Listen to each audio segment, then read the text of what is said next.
বসেন বসেন, আপনারা বসেন।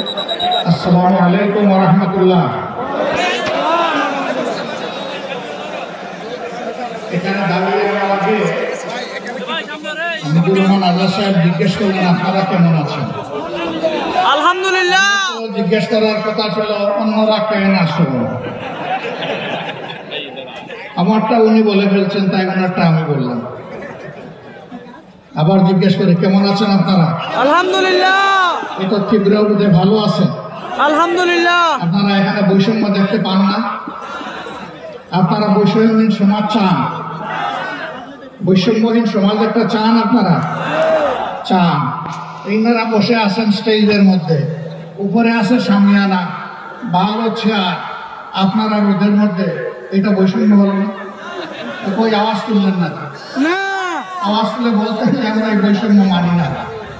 আপনারা বড় ভালো মানুষ, ধৈর্যশীল, এই জন্য আওয়াজ তুলেন নাই। আপনাদেরকে ধন্যবাদ। আলহামদুলিল্লাহ রাব্বিল আলামিন, ওয়াসসালাতু ওয়াসসালামু আলা রাসূলিল কারীম ওয়া আলা আলিহি ওয়া সাহবিহি ওয়া আহলি বাইতি আজমাইন। বাংলাদেশ জামাত ইসলামী ঐতিহ্যবাহী পর্যটন জেলা কক্সবাজার কর্তৃক আয়োজিত সরকারি কলেজ মাঠের এর বিশাল কর্মী সম্মেলনের সম্মানিত সভাপতি, বিশিষ্ট জননেতা, বাংলাদেশ জামাত ইসলামী কক্সবাজার জেলা শাখার সম্মানিত আমির জনাব নূর আহমদ পাটোয়ারি আনোয়ারি, মঞ্চে বসা বিশেষ অতিথিবৃন্দ, বাংলাদেশ জামাত ইসলামের দুইজন সহকারী সেক্রেটারি জেনারেল জনাব হামিদুর রহমান আজাদ এবং জনাব মৌলানা মোহাম্মদ শাহজাহান, আপনাদেরই এই কক্সবাজারের গর্বিত সন্তান, মাটি এবং মানুষের নেতা, অন্যান্য নেতৃবৃন্দ, সহকর্মী ভাই ও বোনেরা, শহীদ পরিবারের সম্মানিত সদস্যবৃন্দ, বিভিন্ন আন্দোলনের সংগ্রামে বিশেষ করে 24-এর গণবিপ্লবে আহত আমার প্রিয় সহকর্মীবৃন্দ, সাংবাদিক বন্ধুগণ, আমি প্রথমেই আপনাদের সকলের কৃতজ্ঞতা আদায় করছি। দীর্ঘ সময় জুড়ে সকাল 9টা থেকে এই সম্মেলনের কার্যক্রম শুরু হয়ে এখন পর্যন্ত ধারাবাহিক চলছে। আর 9টার এই কর্মী সম্মেলন সফল করার জন্য অনেকে সকাল থেকে এসে এখানে অবস্থান করছেন। আল্লাহ তাআলা আপনাদের এই ত্যাগ এবং কুরবানিকে কবুল করুন। আমিন। উত্তম প্রতিদান আল্লাহ দুনিয়া এবং আখিরাতে আপনাদেরকে দান করুন। আমিন। এর বিনিময়ে দুনিয়ার মর্যাদা এবং আখিরাতের যে কোনো ধরনের মুশকিল থেকে, বিপদ থেকে আল্লাহ আপনাদেরকে আমাকে রক্ষা করুন। আমিন। প্রধান অতিথি হওয়ার একটা সুবিধা আছে। এর আগে বিভিন্ন বক্তা এবং অতিথিবৃন্দ যে বক্তব্যগুলো রাখেন, আসলে প্রধান অতিথির অনেকটা বলা হয়ে যায়। আজকে আপনারা ধরে নিতে পারেন আমার সহকর্মীবৃন্দ যেই সমস্ত বক্তব্য রেখেছেন, এই সবগুলোই আমার নিজের বক্তব্য।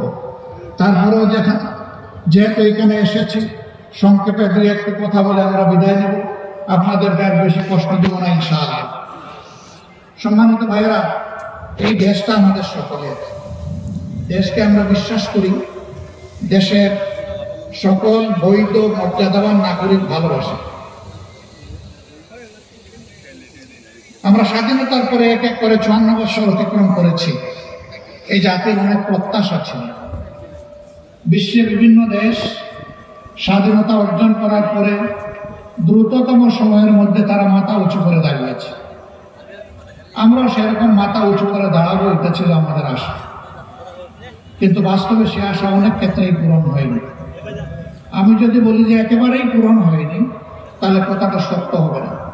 কিন্তু পূরণ হওয়ার যে বিশাল প্রত্যাশা মানুষের ছিল, তার খুব কমই পূরণ হয়েছে। যেমন একটা স্বাধীন বিচার ব্যবস্থা এখন আমরা পেলাম না।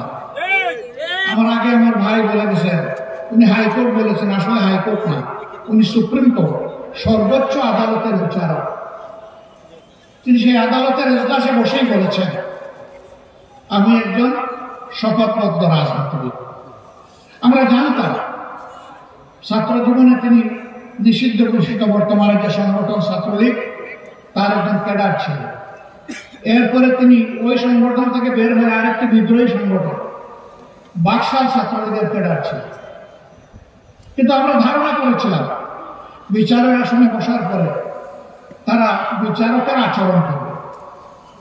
দুইজন এই কথা বলেছিলেন, এর মধ্যে একজন প্রধান বিচারপতির এজলাসের আগে ভাঙচুর করেছিলেন।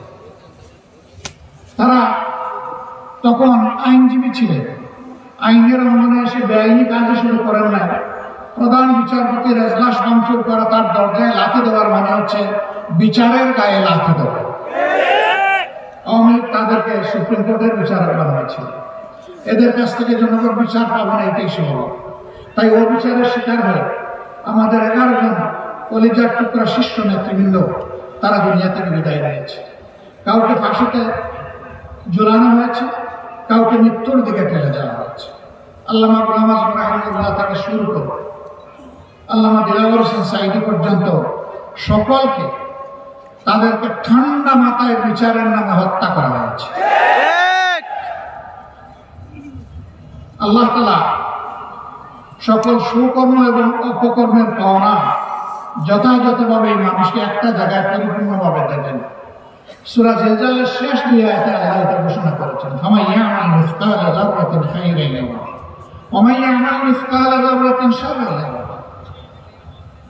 যে সূক্ষ্মাতি সূক্ষ্ম সূচের অগ্রভাগ পরিমাণ ভালো কাজ করে আমার কাছে আসবে, অবশ্যই আমি তাকে তার পরিপূর্ণ প্রতিদান নিজ হাতে দান করব। আবার যে ওরকম সূক্ষ্মাতি সূক্ষ্ম অপকর্ম করে আমার কাছে আসবে, তারও পাওনা আমি সেদিন চুকে দেব। কিন্তু দুনিয়াকে আল্লাহ কিছু দিবেন না। হ্যাঁ, আল্লাহ বলেছেন দুনিয়ায় দেব। যারা অপকর্ম করবে আমি দুনিয়ায় তাদেরকে অপমানিত করবো, লাঞ্ছিত করবো। অধ্যাপক গোলাম আযম